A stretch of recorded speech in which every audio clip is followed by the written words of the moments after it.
So I have been, sadly, playing Dead by Daylight for several years now, and chances are, if you clicked on this video, you have too. For years now, there have been several lasting issues with the game, and though some have been addressed, some have gotten worse. Lately, a lot of matches I've been playing have been playing out the same, where the killer camps one survivor to turn the game into an easier 3v1 faster than the other survivors can keep up. You know what camping is, but just in case, camping is when a killer stays around a hooked survivor to ensure that A, they die, or B, anyone who tries to rescue them gets killed in the process and the hooked survivor stays on the hook till death. In this video, I'm going to try and address this issue in a way that is both fair for survivor and killer, because believe it or not, both roles are important for the game. So to start, why is camping bad? Well, the main reason survivors who get camped dislike it is because they are effectively removed from the game. Being put on a hook only for the killer to prevent any other survivors from having a chance at saving you is very disheartening and, well, boring. You just gotta sit there and stall the killer for the sake of your team. Some survivors get fed up and disconnect, which gives them a matchmaking timeout and completely screws over the other survivors further than they were already screwed over. The killer who is acting in this behavior isn't really punished for this. In fact, a DC allows the killer to find and camp another person faster, further justifying the killer playing in this crappy manner. And I will get to the crappy aspect because I know that's an opinion, but... Now, why is it wrong for the killer to actually do this? Well, many have argued that the killer isn't actually playing the game or using any skill to act in this behavior. Why should they be rewarded in gameplay for essentially standing still?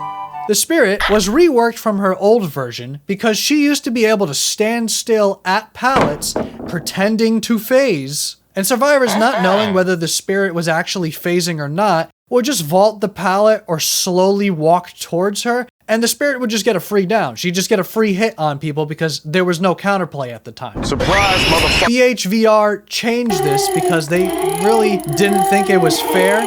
There was no counterplay for this behavior, and the Spirit should not be rewarded for effectively doing nothing. No killer should be able to just stand still and then get free downs because the survivors don't know what the heck is going on. I argue that a similar logic can be applied to camping. The killer is standing still and getting free hooks and downs for effectively doing nothing. Behavior has changed killers based on this before, therefore it's not too far off to think that they would change something based on this same reasoning. Almost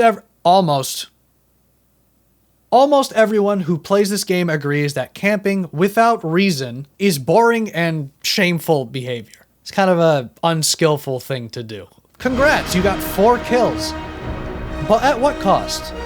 I've seen literally every killer in the game act in this behavior before, but probably the strongest example of this behavior is bubba. Having an insta-down chainsaw that can hit multiple survivors and catch up to unhooked survivors, it is not okay. It is not okay. Many would agree that this needs to change, but it isn't fair to only punish killers for this behavior.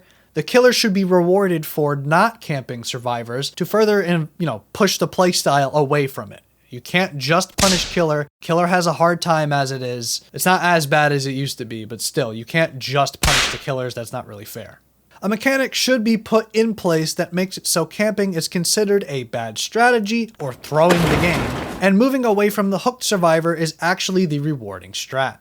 Behavior has actually semi-addressed this behavior in the past, but like most solutions they implement into the game, the thing they went with was very odd or completely ineffective. I believe they created a blood point punishment or an emblem punishment for killers who camped, but this really did nothing. Considering most people don't care about emblems or really how many blood points they earned during the actual game. If you're gonna camp in a game, you don't care really about how many blood points you're getting. You're really focusing on kills, so the problem wasn't solved. Most people consider wins to be based on the amount of survivors that get killed, and believe it or not, as much as survivors would want to disagree, a DC does count as a survivor kill. It doesn't matter really what you think. A killer that will consider a DC a kill will camp a survivor. 2 kills is a tie, and 3 onwards is a killer win. People have recommended some ways of fixing camping before. Some of them not so good, but some of them were pretty convincing. Probably the most notable one I've seen is the idea of removing hook grabs, because since that exists, there's always this juggling back and forth around the hook that just really isn't healthy for the gameplay. Though I think that this is a good idea to do, it does not fix the issue with killers that can down very quickly or insta-down survivors, aka Trickster with main event, Bubba, etc. I still think hook grabs should be removed, but there has to be another system, so let's move from here.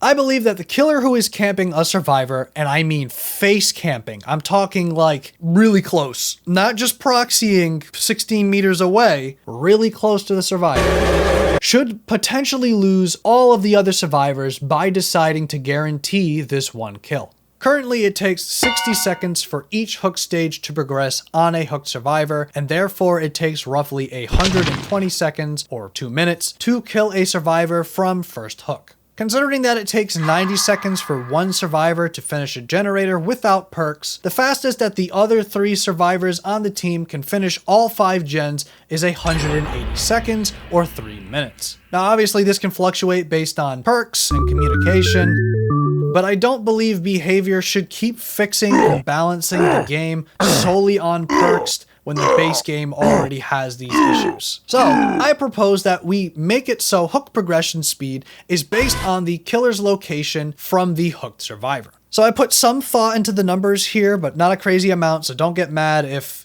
you think it's too harsh. We can fluctuate, but this is just like a concept, right? If the killer is camping in, say, a 8-meter range of a hooked survivor, the hook progression speed will move down to 2/3 speed, making that survivor last 180 seconds instead of 120, giving the other survivors more of a chance to escape, rendering the killer's efforts a loss. Now, originally when I thought of this, I proposed the idea that hook speed work in a flat amount at certain distances, but after talking to my friend Kyan, he made the obvious point that killers would just camp at 9 meters or wherever, people have decided to bypass the harshest area of the penalty. So to fix this, we would make it so hook progress would change on a curve from outside of that 8-meter range. The change would be very slow at first, and then eventually come back to normal hook speed once they got to a certain distance. So for example, the killer being 10 meters out instead of 8 meters out would cause the survivor to die a few seconds sooner, but being 40 meters out would mean the survivor would die a lot closer to the base 120 seconds, maybe even faster or slower. Probably equal, if I'm being honest. But again, we need to not just punish killer, we need to encourage them to not camp. So after deciding on a middle point, say 56 meters, the hook progress begins to speed up in a similar but opposite curve as what we did before, reaching a max bonus of 33%, making the fastest hook to death speed 90 seconds. I don't know when the max speed bonus should specifically be achieved given the diversity of map sizes, but I imagine the bonus at roughly 88 or 96 meters seems okay. Keep in mind the hook progress is still going to be speeding up the further the killer goes, so being 70 meters out, though will not be maxed, will still have a good effect on killing the survivor faster. This system would deter camping as a strat, but also encourage moving away from hooked survivors faster and more decidedly. Now, is there a problem with this idea? Yes. This system can be abused by survivors, by just remaining near hooked teammates and doing gens while they are hooked. Then killers are getting extra punished wrongfully because survivors are abusing a mechanic, which, happens often whenever new things are implemented.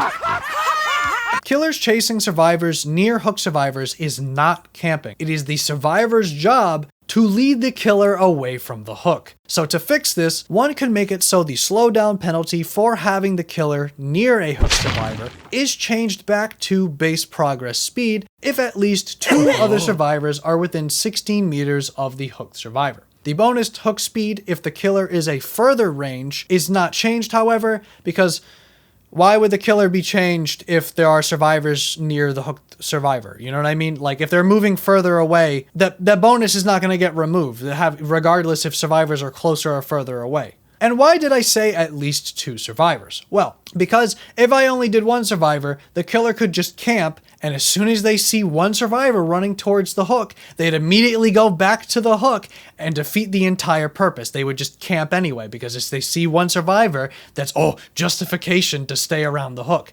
That completely defeats this entire system. It would not work, and this would just make the system even more abusable by killer, because they would then have the excuse that, there's 1 survivor there, so the progress goes back to normal. If the survivors the killer is facing are good, one of them at least will get off the generator and save the hook survivor, especially if the killer is far away, speeding up the hook timer, putting more pressure on them to actually make a move. The killer should not get mad if the hook survivor gets saved.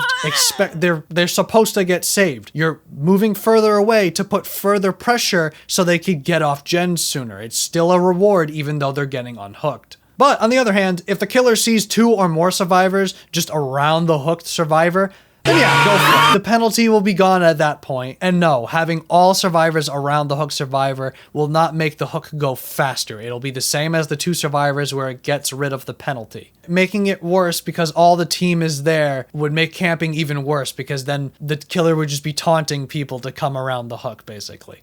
Now, does this system directly compensate the hooked survivor? Not exactly. The hook survivor might still end up dead in this situation where they're camped the entire game and the rest of the team gets out. But the point that camping is getting punished in gameplay and moving further away is getting encouraged, hopefully this will deter killers from camping and allow more windows for survivors to get unhooked. The system helps to discourage the camping playstyle and thus reduce its appearance in games, theoretically. Obviously this isn't in place. Does this fix all the problems? No. There are still issues with this design that need to be tweaked out. Does this fix the tunneling issue that is also extremely prevalent right now? No. That's going to have to be fixed with another solution. Maybe that's a video for a different day. Hopefully people, if they're interested, maybe I'll come up with an idea for that. Maybe someone else already has an idea for that and it's just not being implemented. I don't know. Are the numbers that I stated for this video fair? All the different percentages of speed up and slow down distances, are they fair? I don't know.